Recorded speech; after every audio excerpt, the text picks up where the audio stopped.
Well, hello everyone. It's Feroshia Knight here from Coach Training World, and I am sitting here with the most fabulous woman on the planet. Evdoxia is one of our more unique coaches. She really brings a lot of her whole self to the work, especially her sensitivities to energy and the energy work she really infuses into her coaching practice. And she is a intelligent, vital energy coach. And honestly, I think you need to start with helping people understand what that means, because I know, because I've just seen your amazingness. But would you start there, please? Yes, but before I do, let me thank you, Feroshia, for the opportunity to appear on your channel. But what I really want to thank you for is what you've taught me. I'm not the same person I was before I did the training, so I don't think I will ever be able to thank you enough. So one more time, thank you. So, okay, now enough about you. Let's talk about me. Well, yes, I'm an intelligent vital energy coach. The reason why I am this kind of coach is because ever since I was a little girl, I was really, really sensitive to people's energies. I could pick things up. I could see and hear and sense things others didn't. And I was like the odd one out in my family. And I followed the path, the traditional family path. I became a lawyer. I had my own practice, but something was telling me that I wasn't on the right path. And actually, I found out that it was my inner voice. And the minute I started listening to my inner voice, everything changed.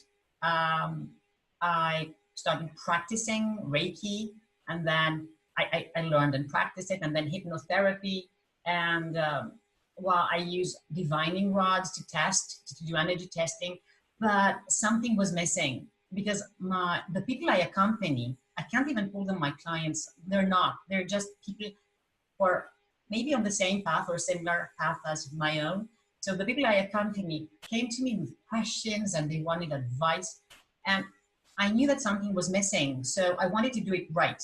After a lot of research, I bumped into Coach Training World, did the training. So here I am, a intelligent vital energy coach who uses all her senses, visible, invisible, comprehensible, incomprehensible, to help the people she accompanies move forward and listen to their inner voice like I did. And I have to admit to everyone, because I've actually had the experience of working with you, and it was just phenomenal. I mean, just the way you brought in the rods, to kind of answer the first questions, but then you really brought it back to me and my process. But some of the things that you were able to bring in with your experience and what you were sensing really helped me a lot. Who, would be the most ideal client for you? Because I know you work with a lot of different people, but who's your sweet, the person that you really want to help the most? It sounds selfish, but I want to help people like me. But when I say people like me, everybody. And I know that's not the right thing to say. Everybody has to have a niche or an audience. But I want to help people like me, people who can't hear, like me in the past, people who can't hear their inner voice, people who feel lost, who feel that they try to navigate without a compass. I want to work with these people, clear the ambient noise, all this noise pollution in their head, and help them listen to their inner voice and be guided from within. That's the kind of people I want to work with. The ones who are courageous enough to listen to their inner voice and live by its advice. Yes. Well, and I have to acknowledge that I think that could be a lot of different people, because there might be someone trying to figure out their best career, or should they be in a relationship, or what is really important to me. What do you notice in the people that you have been working with just of late? Like, what are some of the things that they're called to work on? As you said, I work with people from all walks of life and even different ages, from teenagers to people much older than I am. And actually, yes, it's the constraints imposed on them by society that imprison them into a way of life that makes them unhappy. And what I bring into their lives is this new perspective that if we listen to our inner voice and do what we came on this earth to do, we won't become outcasts. We can thrive. You know, people are afraid that if they listen to their inner voice, maybe they will become outcasts or hermits, or they won't fit in anymore, which is not true. So that's what I'm helping people with.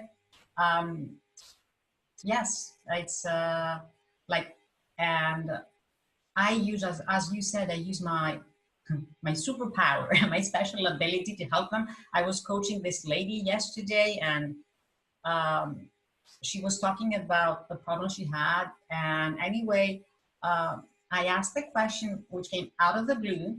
I mean, it was completely irrelevant to what we were saying, but I sensed that that was the question that had to be answered before we could move forward.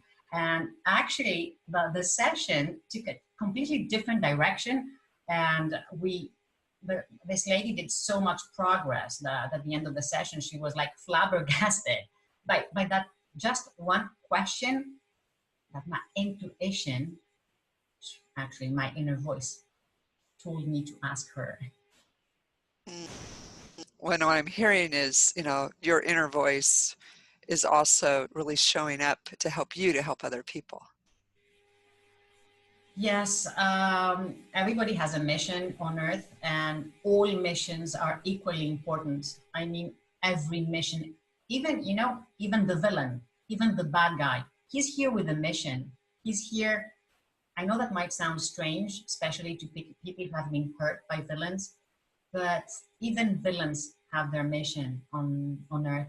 So my mission is to use my inner voice to help other people, because my inner voice can hear other people's inner voice, and it can be conveyed, the message can be conveyed through me. Talking about, you know, messages and inner voices, one of the techniques that I use is channeling. I channel people's higher self. Actually, higher self, inner voice, that's the same thing. So that's where the information comes from. It's from their own inner voice. So sometimes I use that during a coaching session, but it's really random, and I don't do it on purpose. It only happens if it's absolutely necessary that the person hears something. Or, you know, we have a session, a channeling session that lasts a whole hour, and then the person can learn a lot about themselves. So yeah, so yes, that's the inner voice. I'm kind of giggling over here because as you're talking, I'm kind of going off a little bit of my own little, like, yeah, there's my inner voice. That was, yeah, I know exactly what you're talking about. Not only as a coach, but also just as a human being, where, you know, it's like so much noise that we have in our head and so much distractions today. And then we don't even know if we're listening to our higher self or a different part of ourself that's showing up out of fear or protection. And so the fact that you can really help people to tune into that tiny voice, and then the fact that you can also meet them there in that, what I feels like almost like a spiritual realm, feels just like very, very supportive. Well, it is. It's an amazing experience for both the people I accompany and myself. It's, you know, it's a fair exchange. I learn from them, they learn from me. We walk hand in hand. But what is extremely important in what I do, and it's like, okay, it's as if I'm tooting my own horn. What's extremely important about what I do, but I speak out. You know, I used to be ashamed to say that I can channel. I used to be ashamed to say that I can feel energies, because it was a taboo where I come from, and I just speak out. And yeah, I'm not shy to say yet that yes, I was a lawyer in the Athens Bar Association. I had my own private practice, and I gave it all up to become what I am, an intelligent, vital energy coach. So I just want to tell people that it's okay, and I'm normal, you know, and I have friends, and I still have a life, and I still have a husband and a pet, Merlin, and it's okay. It's not weird. And the more I speak out, the more it's as if, you know, I'm holding a campaign people, don't be afraid to feel. Don't be afraid to sense. It's normal. It's okay. So many people can do it. And the more I speak out, the more I advocate the inner voice, people's inner voice, the more I attract people like this. The more I have people telling me, yes, but can I trust it? But this is what happened. Yes, trust it. So that's the most important part of what I do, like speak up for people's inner voice. Just have them feel confident that they're not crazy. They're perfectly normal. And if they listen to their inner voice, their life will be truly magnificent. Mm. I'm hearing that you are really more than a intelligent, vital energy coach. You're really more about creating a movement of people really trusting their gifts, especially the ones that society looks at as like, I don't understand it, so maybe I don't want to touch it. And I don't think everyone feels that way, but I know certainly those who have, extra special gifts or extra sensitivities can certainly feel marginalized. Unfortunately, it's true. And I will never forget the day I came out of the closet. What happened? I'll tell you what happened. I was doing what I do. I was an an intelligent vital energy coach. And I did Reiki and everything. But every time we were out, social gatherings or, I don't know, receptions or functions, I introduced myself as a lawyer. I was such a hypocrite. I was so fake.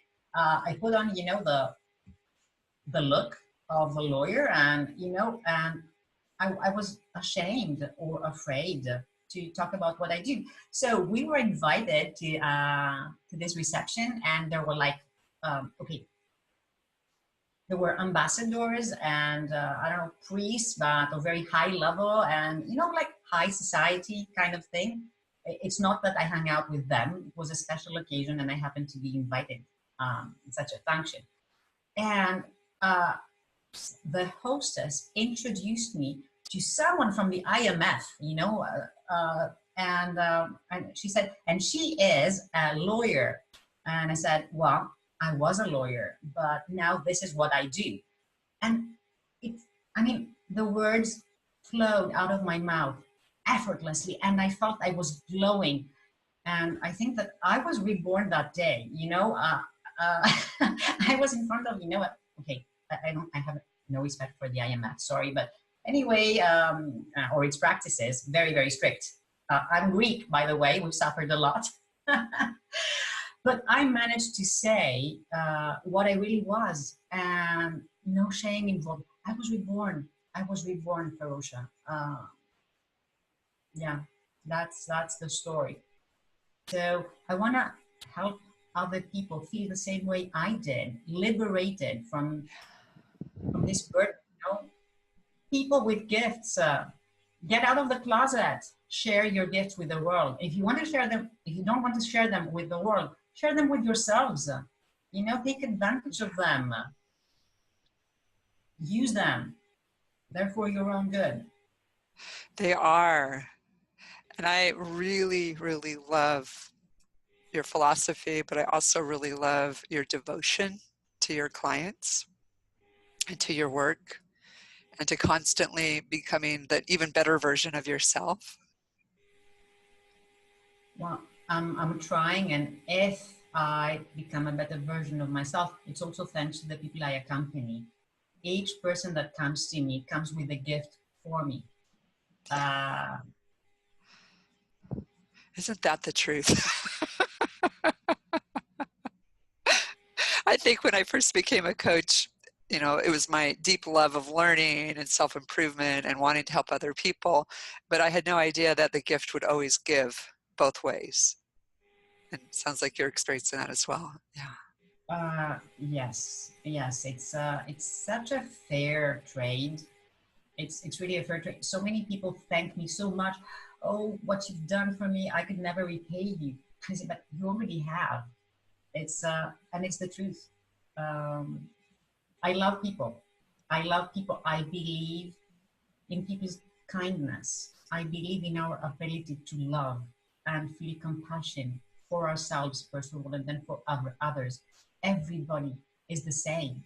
And we are all born with this natural, innate kindness. And given the right opportunity, it can flourish. And even, for people who didn't grow up in an environment, conducive to this kindness, it's never too late.